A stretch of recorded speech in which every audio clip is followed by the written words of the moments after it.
Hello दोस्तों, the computer sir YouTube channel में आपका स्वागत है। आज हम लोग लेक्चर 4 करने वाले हैं, जो यूपी पुलिस कंप्यूटर ऑपरेटर के लिए इम्पोर्टेंट क्वेश्चन है। तो चलते हैं, स्टार्ट करते हैं। और आप लोग से निवेदन है कि चैनल को लाइक एंड सब्सक्राइब कर लें। तो आज का फर्स्ट क्वेश्चन है, फर्स्ट जनरेशन कंप्यूटर यूज्ड विच टेक्नोलॉजी। मेरे ख्याल से आप लोग याद आ रहा होगा क्वेश्चन। इसका आंसर वैक्यूम ट्यूब हो जाएगा। फर्स्ट जनरेशन में कौन सा टेक्नोलॉजी यूज होता था? Vacuum tube. ठीक है दोस्तों। Next, which unit of CPU is responsible for logical and arithmetic operations. CPU की कौन सी इकाई तार्किक और गणित कार्य करती है? इसका आंसर एएलयू हो जाएगा। ठीक है दोस्तों, चले आगे। Third question, which of the following is an output device. निम्न में से कौन सा आउटपुट डिवाइस है? Mouse, scanner, monitor, microphone.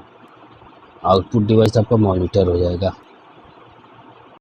Next, compiler is a type of. Compiler किसका प्रकार है? एक compiler is a system software. Compiler क्या है? System software. ठीक है। Next, which number system has base 16। किस संख्या पद्धति का आधार 16 है? इसका आंसर डी हो जाएगा, हेक्साडेसिमल। ठीक है, हेक्साडेसिमल का बेस क्या है? 16 होता है। विच सिंबल इन फ्लोचार्ट रिप्रेजेंट डिसीजन। डिसीजन कौन सा सिंबल रिप्रेजेंट करता है? फ्लोचार्ट में डिसीजन के लिए कौन सा प्रतीक होता है? इसका आंसर हो जाएगा डायमंड। डायमंड क्या? डायमंड ऐसे बनता है। डायमंड कैसे बनता है? डायमंड ऐसे, यहाँ कंडीशन होता है। एक अगर ट्रू है, यस ट्रू रहेगा तो ये हो जाएगा, इधर नो। ठीक है, ये डिसीजन बॉक्स है, आ रहा होगा समझ में। सेवेंथ क्वेश्चन, विच की uniquely identifies A record in A table. कौन सी की एक तालिका में रिकॉर्ड को यूनिकली पहचानती है? इसका आंसर बी हो जाएगा, प्राइमरी की। क्या हो जाएगा? बी, प्राइमरी की। क्या किसी भी टेबल में एक यूनिक की होती है, जिसे प्राइमरी की जिसे करते हैं। ठीक है, चलें आगे। Which SQL command is use to remove a table. कौन सा कमांड टेबल को रिमूव करता है? ड्रॉप। ड्रॉप कमांड क्या करता है? टेबल को रिमूव करता है। ठीक, उसी तरह देखिए डिलीट कमांड होता है। डिलीट क्या करता है? रो को डिलीट करता है, जो वैल्यू होते हैं टेबल के उसको डिलीट करता है। आगे चलिए। Ninth question, which word belong to which category of software. MS word किस सॉफ्टवेयर कैटेगरी का हिस्सा है? एमएस वर्ड किस सॉफ्टवेयर, ये आपका आ जाएगा, बताइए। Word processing. इसका आंसर बी हो जाएगा। ठीक है दोस्तों, चले आगे। 10th question, which function in MS Excel is use to calculate average. इसका आंसर क्या हो जाएगा? D, average. ठीक है, which function is use to excel is use to calculate average. MS Excel में औसत निकालने के लिए कौन सा फंक्शन प्रयोग होता है? Average function. आगे चलें। Which of the following is not a network topology. इनमें से कौन सा नेटवर्क टोपोलॉजी नहीं है? सीधी सी बात है, लिंकर है। लिंकर क्या आपका? कोई नेटवर्क टोपोलॉजी नहीं है। ठीक है,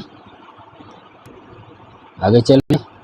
12, विच device connect different network together. कौन सा डिवाइस अलग अलग नेटवर्क को जोड़ता है? इसका हो जाएगा सी, राउटर। क्या हो जाएगा? राउटर। राउटर क्या करता है? डिफरेंट नेटवर्क को वर्क करता है। ठीक है, आगे चले। विच protocol use for secure communication over internet. Internet पर सुरक्षित संचार के लिए कौन सा प्रोटोकॉल प्रयोग होता है? B, HTTPS। HTTPS का full form hyper text transfer protocol secure. आगे चलें। E banking is an example of. इसका आंसर क्या है? ई बैंकिंग किसका एग्जाम्पल है? ई कॉमर्स का। आगे चलें। 15 question, which is an example of green computing. बताइए, ग्रीन कंप्यूटिंग का एग्जाम्पल क्या है? Cloud storage, power saving mode, data redundancy, overlooking. कौन सा है? ग्रीन कंप्यूटिंग का इसका आंसर बी हो जाएगा। पावर सेविंग मोड जो होता है ग्रीन कंप्यूटिंग का एग्जाम्पल है। ओके दोस्तों।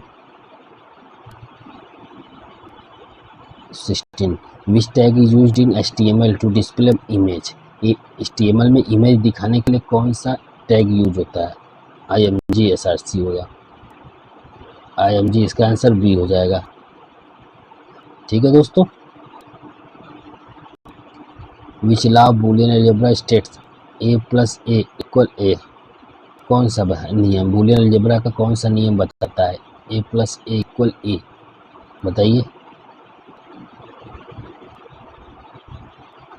इसका आंसर ए हो जाएगा। आइडेम्पोटेंट लॉ ये बताता है। ये जो लॉ है A+A = A, ये आइडेम्पोटेंट लॉ बताता है। ठीक है। आगे truth table of OR gate gives output 1 when. OR gate की ट्रूथ टेबल में आउटपुट 1 कब होता है? बताइए। इसमें क्या हो जाएगा? ये बोथ इनपुट्स आर 0, ये नहीं होगा। एटलीस्ट 1 इनपुट इज 1, इसका आंसर बी हो जाएगा। अगर OR गेट में क्या होता है कि जैसे मान लीजिए हम अगर बताने चले हैं, अगर हम 0 0 1 2 3, ठीक है, इसमें OR गेट अगर हम लगाएंगे तो 0 0 को 0 हो जाएगा, 0 1 को 1, 1 0 को 1, 1 1 को 1, तो एटलीस्ट 1 इनपुट इसमें चाहिए। बोथ इनपुट आर 0 रहेगा तो 1 होगा ही नहीं। Both inputs are 1, both inputs are 1 only 1, ये गलत हो जाएगा ना। बोथ इनपुट्स आर 1 ओनली, गलत है, क्योंकि 1 तो इससे भी आता है 0 1 से, 0 1 से भी 1 आता है, 0 1 से भी 1 आता है, 1 0 से भी 1 आता है। ये तो थर्ड सी वाला तो एकदम गलत हो जाएगा, तो इसका आंसर आपका बी ही रहेगा। ठीक है। 19 question which data structure work in on FIFO principle. FIFO पर कौन सा वर्क करता है? क्यू। कौन सा वर्क करता है? क्यू। ठीक है। आज का लास्ट क्वेश्चन है which operation removes an element from stack. Stack से एलिमेंट हटाने के लिए कौन सा ऑपरेशन होता है? इसका आंसर सी हो जाएगा। क्या हो जाएगा? सी, पॉप। तो ओके दोस्तों, आज का क्लास ख़त्म होता है। जो और आपको कोई भी डाउट हो तो आप पूछिएगा। ठीक है दोस्तों। और कोई प्रॉब्लम हो आप लोग बताइएगा और प्लीज़ कमेंट करिए। और आप लोग से निवेदन है कि चैनल को लाइक एंड सब्सक्राइब कर लें, बेल आइकन दबा दीजिए। ठीक है। और क्लास को शेयर कर दीजिए। तो चलते हैं, क्लास को एंड करते हैं। जय हिंद, जय भारत, जय कंप्यूटर सर।